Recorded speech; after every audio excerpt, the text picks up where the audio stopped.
All right, everybody out there, Patriots Inside the Wire right now. Andrew, what would you like to go by tonight? You want me to Well, say yeah, psychic? you could just, yeah, the psychic firefighter or Andrew's fine. Yeah, whatever. Okay. It's all All good. right. Let's go with psychic firefighter. I love it. And if I say Andrew, it's because this person is a genuine individual that has a lot to offer. As you know, on Patriots Inside the Wire, you're in that safe zone when you're inside that wire.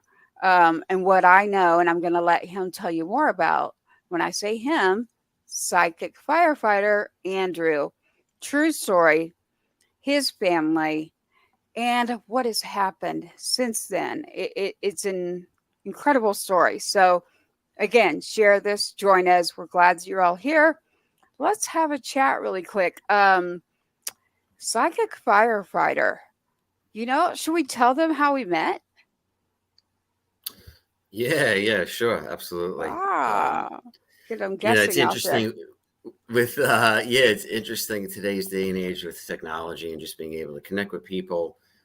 What a gift, 20 years ago, there's nothing like this out there where you could actually see someone or even call someone and do Zoom or anything like this. And it's great when you are interested in things. It's so easy to connect with people, reach out to them, and then share this message, especially with topics like 9/11, going to war, being in combat. I served as well in the U.S. Coast Guard.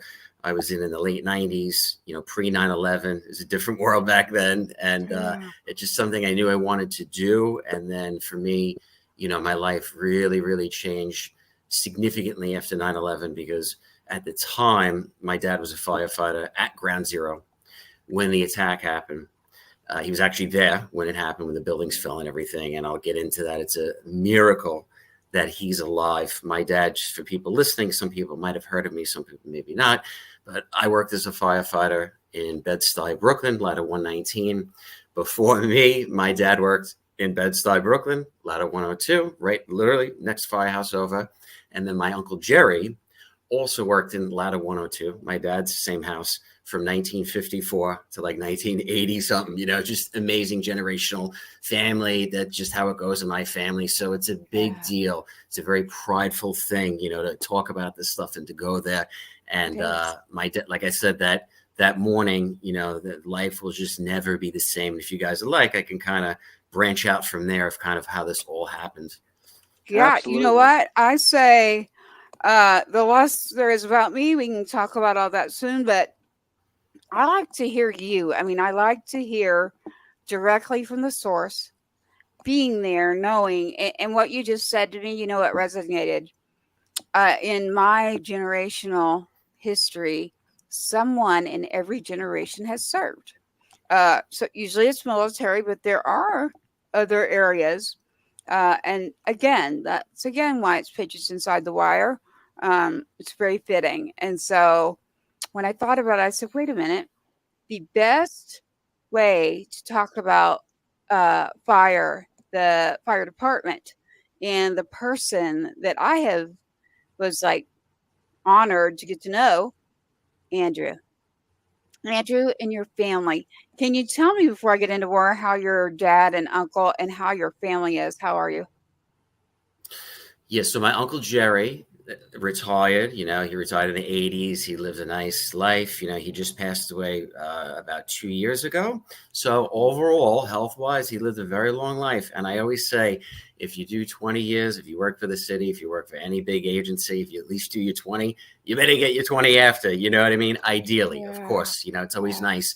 And much more. If you could live 30, 40 after, that's what we want to be hearing. We want to be hearing yeah. you collecting that pension and doing your thing, traveling. So Uncle Jerry, he did that. He retired to Florida and he was working as a security guard. And then he got older. He got sick. He had diabetes. He got real sick, but he had a very Yeah. good life, kids, grandkids, all that stuff. Wow. And then my Yeah. dad retired too. My dad did 27 years.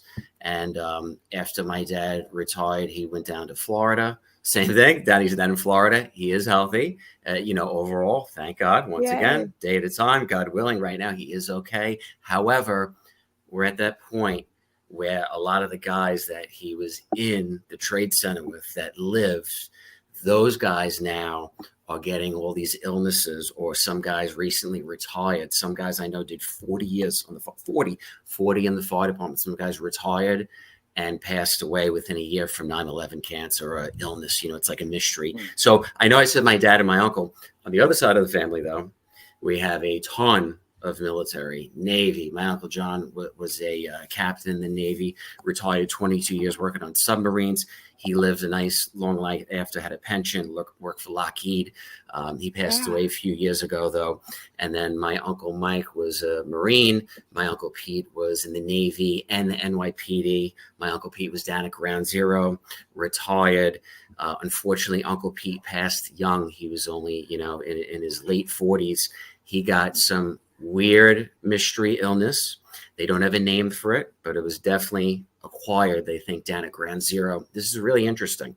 Uncle Pete was in the NYPD, and he was in the Navy, and he traveled all over the world with the Navy. He also played soccer. Wow. And Uncle Pete got this illness. Okay, they don't know exactly what it is, but a whole Italian soccer team and a lot of athletes also got this same thing. It basically mimics ALS. It's very similar, but it's not exactly that. Okay, but it basically, Uncle Pete's arm started to get affected. It didn't work as well, and then it just deteriorated and spread throughout his body. But they didn't have an actual name. No one could pinpoint and say, "Oh, it's definitely this. It's definitely that." But the common thing is that they were all down at Ground Zero, and then years later, these weird things come up. So if you're listening out there, whether you're active duty, retired, you just did a few years, make sure every year you're going to get your health checks, your medical exams. Okay, you got to do that stuff. Stay on top of it, because I know guys that had 20, 25 years healthy, 9/11, whatever, and then now all of a sudden they go from one year to the next and something comes out of nowhere. So whatever these things are, these illnesses down there, they can be very mysterious and they can creep up on you. You just mentioned something. So I am giving your family thank you for serving, and those that have served, quite an extensive history there. That's just beautiful to have people like that do this. I mean, each year, each generation, you yourself, you're a veteran, fire department, and then again, as I refer to you, the psychic firefighter. Um, and eventually, we won't give a lot of back channel stuff, but eventually, when you're in my neck of the woods, as we have said a long time ago, we plan to meet up. Getting you on here, a couple of things, but you just mentioned something to me, and I'm usually not speechless. You said so. ALS is not genetic. Number one. Number two, there are people in my family right now, not directly next to me, but connected. And a brother and a sister, just out of the blue. And they're like, well, it's ALS. Well, no, it's not mimicking that. Doesn't seem like that. The only thing they have in common is they both live in New York. So that's the only thing in common right there, is this brother and sister. So shout out to them too. They're dealing with a lot right now. Dennis has passed, but now his sister, they're like ALS. I'm like, that's not genetic. Like how, and at that age. So we'll talk more about that subject maybe later on. That's very, very interesting. I 100% believe and know, just like at your fire pits, right? When you're deployed and you're doing certain things, you're around these fire pits, your lungs, and there's all kinds of things that, there are civilians, there are people that just aren't used to that environment. And, we try to educate, and, they're not supposed to know. So then it's like, okay, let's step up. That's the area I'm in. When someone says, what do you mean Gold Star Mom? Did you get like a gold sticker? And I'm like, this is not a joke. Listen. And I don't get mad. I just turn around and I go, I just like to let you know something, because, maybe for the next person, you didn't offend me, but I bet you didn't even know. And so I just want to educate. So in order to do that, I have to talk and bring in other people. SWAT down here is very familiar with this subject happening quite a bit, as he served 2 tours as well in Iraq. And so the fire department, and then you led a different journey. You were at ground zero. Can you just do a brief synopsis somehow of the feeling that I have talked to you that when you figured out this was going on, you knew it was your dad, correct? You knew they were Yeah, there, yeah.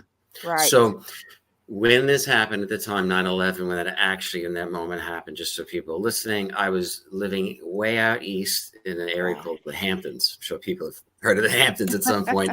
And I was working. I had just finished my active duty in the U.S. Coast Guard, and now I was I was living out in the Hamptons, and I was working as an electrician for a Coast Guard veteran. So did the Coast Guard, and then after worked for a guy. Same thing. We just find each other. We stick with each other. You know how this stuff goes. So working Yeah. with a guy out there, and I go to get breakfast, and I hear on the radio what's going on at Ground Zero. I'm listening to Howard Stern, and I hear a building hit the World Trade Center, and I thought, this is a joke. He must be pulling a stunt because no way.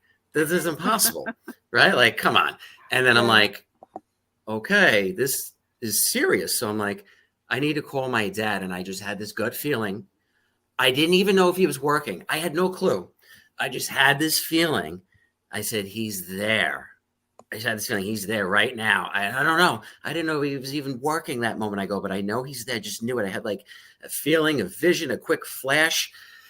And of course, you want to believe he's okay. You don't know for sure until you make that call. And making that call, if you're listening out there and you have a loved one that's away, or they're active duty, or they're in a firehouse, or they're in a police station, you turn on the TV, you see some horrible incident in their response area, and you're like, you cringe. Oh my God, let me make sure they're okay. I'm sure they are, but I don't know. That's what I was feeling now for the first time in my life, like that. And I remember calling the firehouse, and a guy answered. And he's like, whatever firefighter. I didn't know who he was. And I said, oh, is my dad there, Richie? And he's like, no, they've been relocated to Manhattan. My dad worked in Brooklyn. So when I heard that, I go, they're there now. And then in this meantime, I'm like, oh my God. So I go back to my house, and I'm watching the TV, this giant flat screen TV with all my roommates. It was the old TVs that were gigantic, right? It Yeah. almost looked like a projector. Remember that old school TV? Yeah. Before they were on the wall, we're all watching this. And we're like, it's almost like a movie. Like, we can't believe it. One of my roommates, I lived in this big house in the Hamptons. One of my roommates, her husband at the time was an FBI agent. And before the building fell, this lady said to me, she goes, I just talked to my husband. And she said, he just got a report that there were guys. This is what I heard from this lady. She said, my husband got a report from the FBI or people he worked with that there were guys on these planes in New York, and they supposedly had these red bands around their heads, and they had machetes, and they were decapitating people. This is what I heard right away. And I'm like, we didn't know anything yet. And I'm like, what? Like, how did they get a knife on the plane? Wait, oh my God. So we're talking about all this. And as we're hearing this, boom, the building falls. So I'm like, oh my God. Oh my God. And I just kept telling myself, he's okay, he's okay, he's okay. I call my mom, call my brother. So from the time the building fell around 9 o'clock, we didn't hear from my dad until about 5 hours later. So for 5 hours, we were like, pacing. Oh my God, the fire commissioner goes on TV, or someone, a spokesperson, saying, I just lost at least 300 people. And I'm like, oh my God. Now there's no cell phones. There's no radios, nothing. I'm walking around, but something in me was like, he's okay. He's okay. Maybe I just wanted to tell myself that. I don't know. I just know at that moment I couldn't, right? I didn't go to that place of, oh my God, it's over. Something in me, though, changed. So at that point in my life, I was not doing psychic work. I was not into any of this, but a shift or something in me started to occur. Okay. I could feel it. Something was going on. I couldn't explain. I couldn't put into words.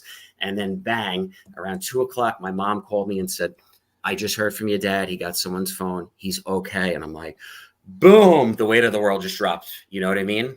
However, I know that there's guys in there that I grew up with, okay, literally, that I talked about as being an uncle or a friend, or people's, other kids that their dad that I know were in there, who are not coming home. A best friend of ours, my brother's best friend, was an EMT, Keith Fairman, and he was working that day, and his parents called him on the phone, and he answered. He said, Mom and Dad, I'm here. I'm at the Trade Center. I'll call you back. And he never called him back. He went back into the building, boom, it collapsed. Now, when I talked to my dad eventually and said, hey, what happened? He said, we got a good call. We go to the roof of the firehouse. You know, we heard, a plane hit the Trade Center. He goes, we go to the roof of the firehouse. We're looking, and we saw the second plane go in. Now, whatever it was, people say it's whatever. He saw something go in and explode. Now, there were guys also we know that were actually there that saw the plane go into, that were actually at the site. So when that happens, my dad's team runs downstairs. My dad was the chauffeur the night before. So the call came in at 10 to 9. And my dad usually would work till 9 on the dot. For some reason that morning, a guy came in and goes, hey, I'm going to drive, just, take a shower, go home, Richie. He's like, all right, whatever. But he said, I just hung out. I'm hanging out. We're having breakfast. And so a different driver was working, but my dad was still there. They see the plane hit. They go downstairs. They jump on the truck. Boom. They're driving there. The engine in my dad's house, there was a ladder. My dad works in ladder 102. Engine 209 was there. They got dispatched earlier. So engine 209's there. Engine 209 goes through the tunnel. They get off. They're walking down the block to the Trade Center, okay? And someone jumped out of one of the buildings and hit another firefighter named Danny Sir from engine 216. They start working on him, right? They're trying to resuscitate him. As they're doing that, the building falls. So if that didn't happen, my dad's whole company, the engine in there, they all would have been killed, all of them. But that one guy saved all their lives. That's a miracle. My dad's company, the ladder, they're en route. They get to the Brooklyn Battery Tunnel, and the police department goes, no one can go through. There's a bomb threat. And my dad said all the guys in the back are screaming at the chauffeur, drive through, go through the barricade, screw that, go, go, go. And he goes, I can't. It says on the computer to stay here. If I disobey the order, you can get fired. It's a real dangerous thing to disobey a direct order. And the police are there saying no one can go through. There's bomb threats in there. So the guy waited. And my dad said, he goes, if I was still driving that day, I would have went through the barricade. It would have went right through, of course. But they waited. And as they're waiting, the first building falls. And then the police go, okay, you can walk through. So they grab their gear. They're walking through. They walk 2 miles with all their stuff. They walk through, and he said it was like a world war going on. They didn't know what was going on, okay? And no communication, nothing going on there.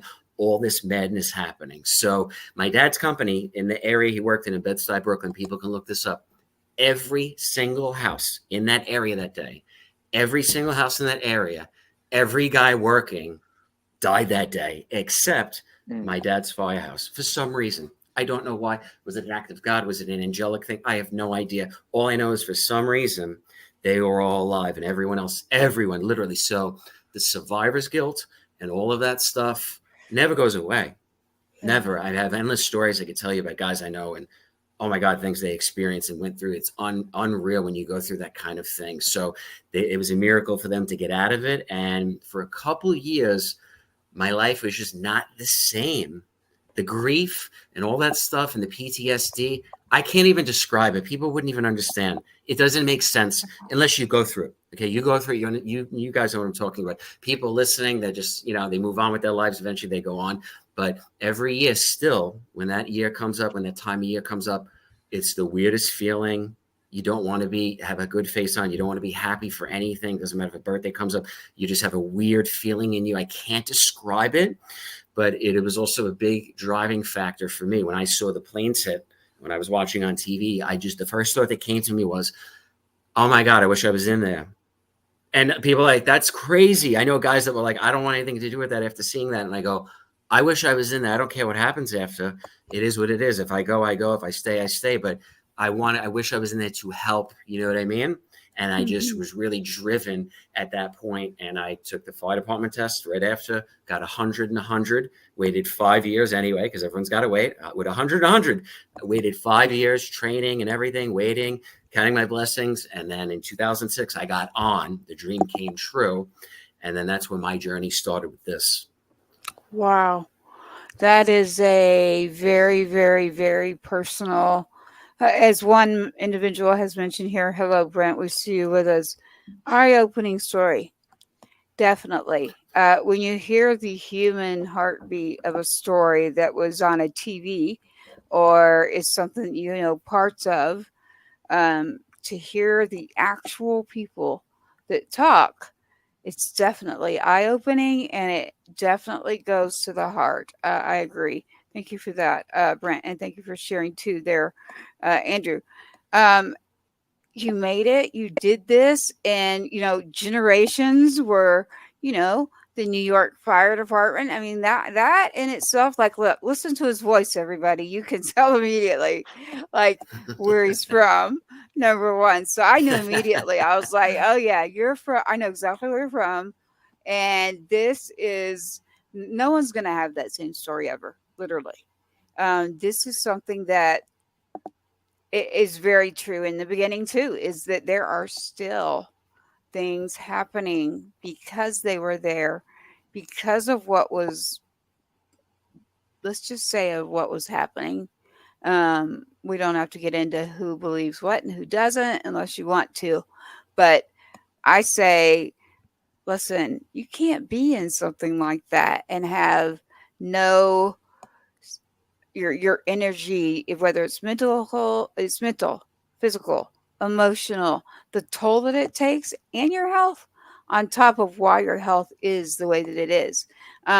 So Andrew, as far as, like, they moving on, I personally believe, and I'll just give my own personal, being around all of that and what was going on and breathing that in, like, had an effect majorly, especially on those rushing in. And I personally believe your story with your family members, that is what, uh, contributed to to their lives, right? Like, you know, Yeah.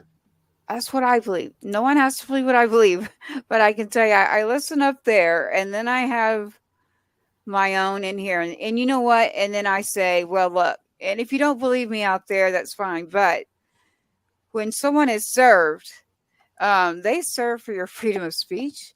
They serve for your freedom, your rights, you name it. So yes, if you don't agree, that's fine, because that's why people serve. So I don't want us to all be robots, right? Like, I want there to be different people, but I do believe in do no harm.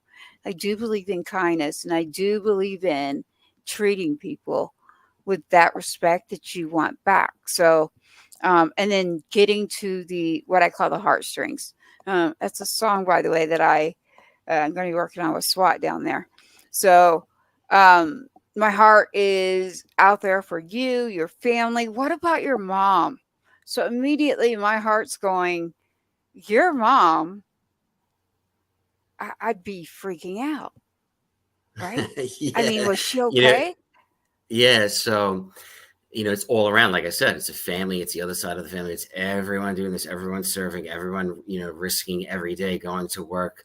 My mom's still, she's alive. She's healthy. And she says to me, she goes, I just still, I don't sleep right. I just can't. This, Uh, it's ingrained. Like, I know you're okay. You know what I mean? But like, yeah. still, you forget, and like you dream. And then, like I said, you have this constant reminder. My mom stayed in the town I grew up in, Flower Park, New York, Long Island. My mom still lives there. She's still doing it. You know what I mean? She's still, both my parents are happily remarried and everything, and it's all good. And, she's still doing her thing. And she's still, like I said, will not sleep right at times. She'll have weird dreams. And a lot of the guys that we serve with, the ones that did make it out, now it's interesting. I've met so many guys that work 30 years, that do their thing. And then within the first year, a lot of them will get sick out of nowhere. It's wild. So I don't know what this stuff is. I know guys that have been clean as a whistle, retired, and then within a year they'll have diabetes, cancer throughout their blood, leukemia, or they call it 9/11. They don't know what it is, this weird stuff, and then they're gone within a year. So there's a guy out there, people can look up, Steve Garrity, my first chief on the job. Steve Garrity worked with my dad. Ed Garrity was Steve's brother. He lost his life at the Trade Center. He was a battalion chief down there, right in Times Square, and I knew him too. And growing up as a kid, I knew all those guys growing up around them. And Ed died at the Trade Center. Steve did 40 years in the job. He took it so seriously. Okay, this is all business. This guy, even if his brother died, it was all business, because it is very serious. When you're going to work, be professional. When you're off work, listen, you can have a blast, do whatever you got to do. When you're at work, We're professionals. We do the job we got to do Right. because people are depending on us. And it doesn't matter what's going on or who's in the building. I never, once in my firefighting career, I never asked for someone's ID when I was helping them. Okay. I didn't care who or what. I would go in and help you. I don't care where you're from, what background, where you're born, what your political belief is, I don't care. I just ran in that building full of smoke and I'm pulling you out. And if you don't like me, then that's too bad. I still would look out for you. I'd still risk my life for you. And the guys I work with, we all had that thing about us. So yeah, we can have our differences, but we go in and do our thing. Steve Garrity did 40 years, retired. He was sick and he passed away within a year from 9/11 related illness. And man, like I talked about earlier, I want everyone to listening to retire, to do their thing. You never know what's going to happen in life. So reflecting and looking back, also try to enjoy the journey. Yes, it's all business, it's all this, it's all that, but also you want to enjoy your life. Okay. We take things serious when they're serious, but when it's not serious, let loose, enjoy yourself, travel, go away, do the things you want to, because if you say, when I retire, I'm going here and I'm going to do this for 20 years, you have no idea what life's going to bring. So enjoy the ride along the way. They have that expression, smell the roses. That's one thing I learned in therapy over the years. Okay. Because I also, right after I got on the fire department, I graduated probie school. 2 months out of probie school, I was a squad leader. So all the military guys, we were all in charge of a group of like 20 guys. So I was squad leaders with guys, and you form a bond with the squad leaders because we're all ex-military. We know things a little differently. We graduate probie school. Literally 2 months after probie school, the guy that stood in front of me at probie school, who was a Marine, he goes to his first fire and dies. And it wasn't his fault. There was a store fire. They extinguished it. It's out. They're just sitting there. And there was a air conditioning unit on the roof, and the roof was unstable. The AC unit falls through. His name is Michael Riley, and his lieutenant was literally with him. They got sent into the basement by this AC unit. They were literally together. They were crushed together. They had crush syndrome. So as soon as they would let go and decompress them, we knew they were going to bleed out. So the fire department came, and they sent a tube with a microphone down. They called his wife on the phone, and they had him talking on the phone to his wife while he was crushed, knowing that when the crushing was out, he was going to lose his life. And the first thing he said to his wife on the phone is, "How's the probie? How's Mike? Where is he?" He didn't know what was going on, that he was crushed with him. Okay. And he was on the phone with his wife for a few hours, and finally they brought the microphone back up, released, and him and Lieutenant Howard Karpluk lost their life. I had 2 months on the job. So I got an introduction to what the FDNY is all about. 98% of the job is amazing. Everything's, oh my God, it's the best thing ever. It's just that little percentage of when things don't go the way you want to, and then you got to deal with that side of it. And it does happen. It's usually all good. Usually everything's great and amazing, but every once in a while, something messed up happened to someone you love, someone you know, someone you went to probie school with. And then a couple of years later in my career, about 10 years into it, I unfortunately lost one of my lieutenants, which this is how this gets into all this psychic stuff. So if you want me to share all about that, how this really exploded. Of course. Absolutely. Most definitely. So people are wondering we've got several veterans, Gold Star families. We've got civilians. Yes, they definitely want you to. That's for sure. So, but I always this is say, the goods. What you want, like share what you want. I am not censored. Yeah. We can do what we want on here. Well, you know what I mean. Yeah. We're all free. So I have a lieutenant lose his life. Horrendous. Once again, now I'm dealing with it at work. You know what I mean? Like I'm like, oh my God, like this is great. The PTSD, the guys, everything was great. Everyone was there for each other, but all that stuff after the anniversaries, all that weird stuff. Now, in the meantime, me and my grandmother were rock solid, very tight as a kid growing up. My best friend, we used to sit and watch that show on TV, Unsolved Mysteries.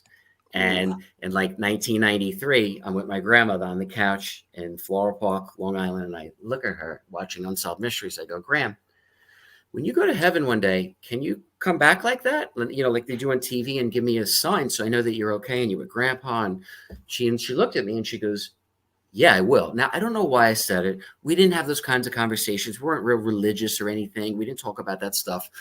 And honestly, after 1993, I never brought it up again. Well, fast forwarding, around 2010, Graham gets sick. She passes. And I took care of her at the end of her life. I saw her every day. I'd go to the firehouse. My days off, I went and took care of her. I drove her to the doctor. I went through all of that with her. Okay. And I don't regret any of it. I had to go. I had to do it for whatever reason. She had to be there Yeah. and experience that. When she transitioned, though, I go, I need to know she's okay. I'm not thinking about the psychic thing, though. I'm not at all. So I went to a doctor. I went to a therapist. I went to counseling. I went to friends, family, a priest, everyone. And the priest said to me, I said, Father, where's Graham? How do I know she's okay? He goes, well, she's okay. I said, how do we know? He goes, in the Bible, it says blah, blah, blah, blah. I go, no, I get that. I go, but how do we really know? Like, how do we know for sure? He goes, we just have to have faith. I go, no offense, Father. I go, that's not enough. I go, this is my grandmother. I have to know. Well, right after that, I go, it's a couple weeks after Graham passes, I go out to a restaurant in town called Jameson's in Floral Park, New York with my mom. We're both grieving. We're both going through all this crap. We're sitting at a restaurant eating dinner. This guy comes in with long hair, earrings, and a leather jacket, comes up to me and my mom and says, did someone in your family just die? They had cancer right here on their face. I go, yeah. And he goes, you or your mom, who was born on Easter Sunday? My mom was born on Easter Sunday in 1956. I go, her. And I'm like, what, who is this? He goes, oh, I'm a psychic medium. I'm doing a reading of the restaurant. I'm like, yeah, well, good. Keep going, whatever. And he does his reading. I'm still skeptical though at the time, right? I'm just like, whatever. I wait a year. I'm not on social media, nothing, no Facebook. I'm not putting it all together yet. I tracked the guy down because I was going through an awful time in life. My house was underwater from Hurricane Sandy in Long Island. I lost everything. My house, my wife, everything, man, gone, literally. Not from death. Okay, we just got separated. It's all good, though. But anyway, at the time, I was going through a ton. I tracked this guy down. I get a reading, and at the end of the reading, he brought up all different things from the first time I saw him. At the end of the reading, he looks at me. He goes, you have the gift. I said, what are you talking about? He goes, you have the gift of being a medium. I go, all right, well, what do I do? And I was open to this guy because he came from a family of police.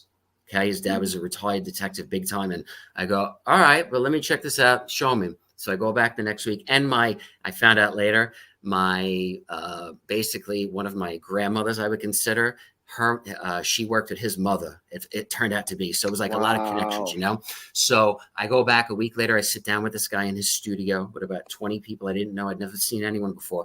We meditate for 5 minutes. He pairs me up with a young lady I never met before. He goes, okay, just tell her what you're seeing. And all of a sudden, I'm looking at her and I get a tingle in my spine.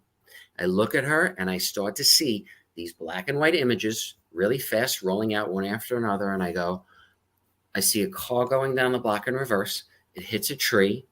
Someone's left leg, the left leg in particular, is cut off. And then there's a V above them. I said, is their name Vinny or Vince or something with a V? Is that what that means? She looks at me. She goes, that's my Uncle Vinny.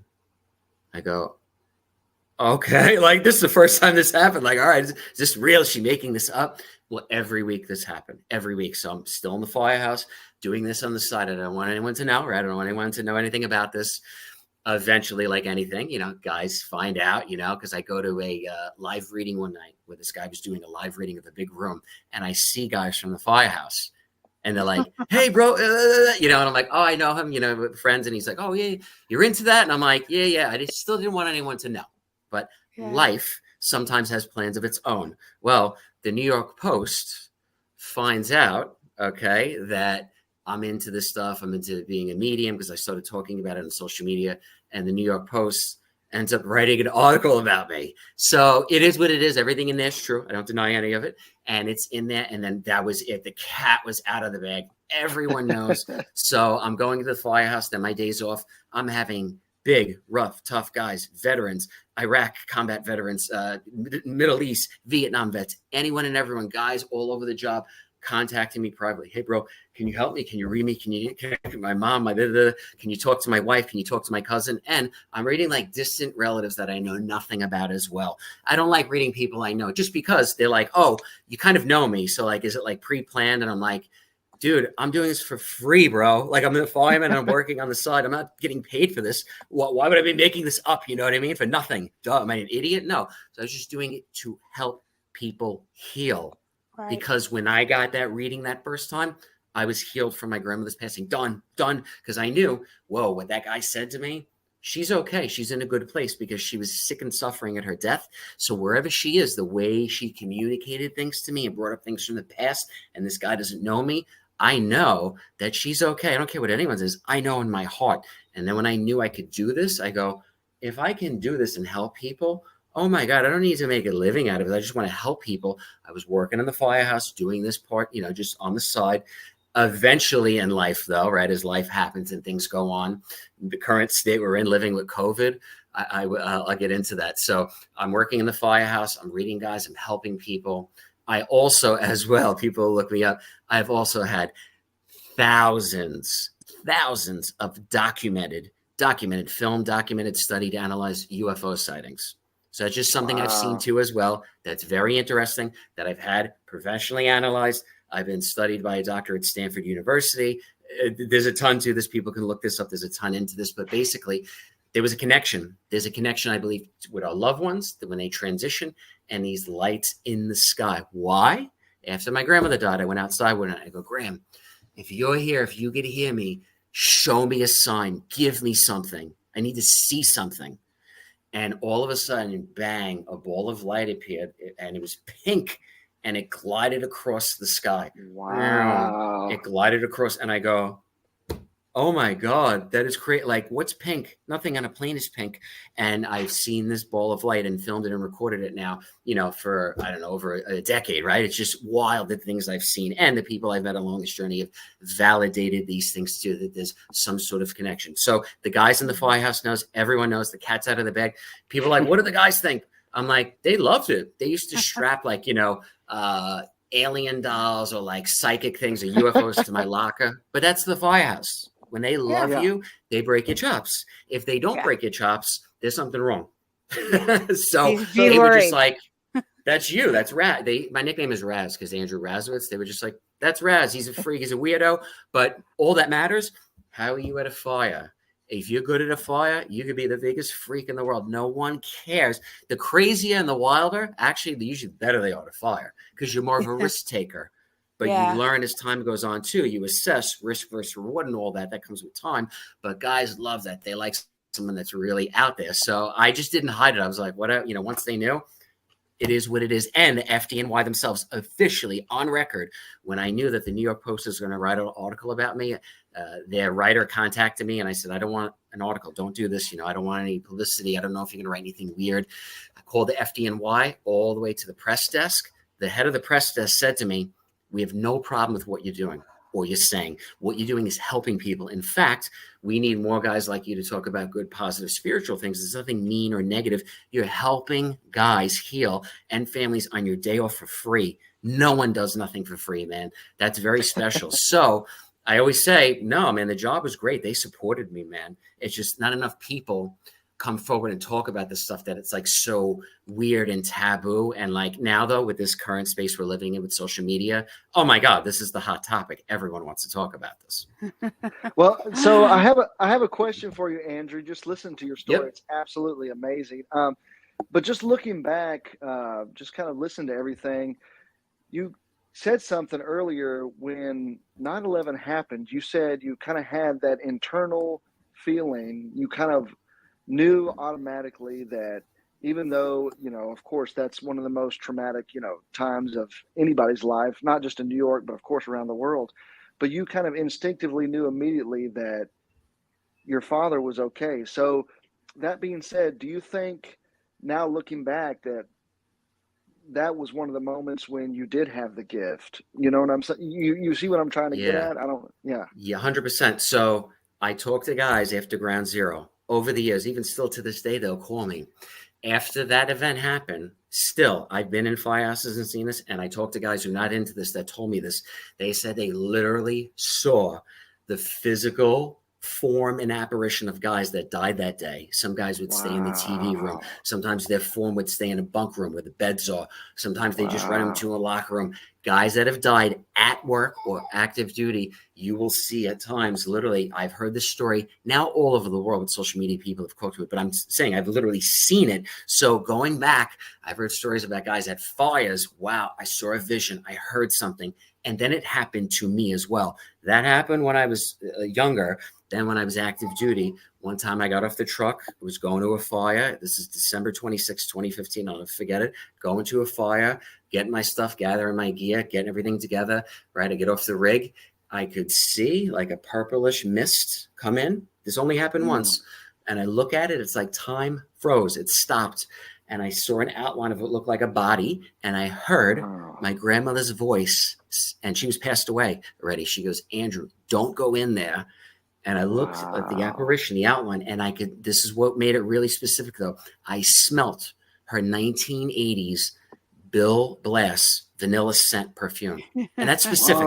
That's like a real grandma smell. You know what I mean? Right. I go, That's why I'm and smiling. that's what she wore. I go, I literally took an inhale, time froze, and then boom, we were back at it. I'm like, so I grab my stuff, go to the front of the building, and the chief comes over. He goes, 119, ladder 119, you're going in the top floor.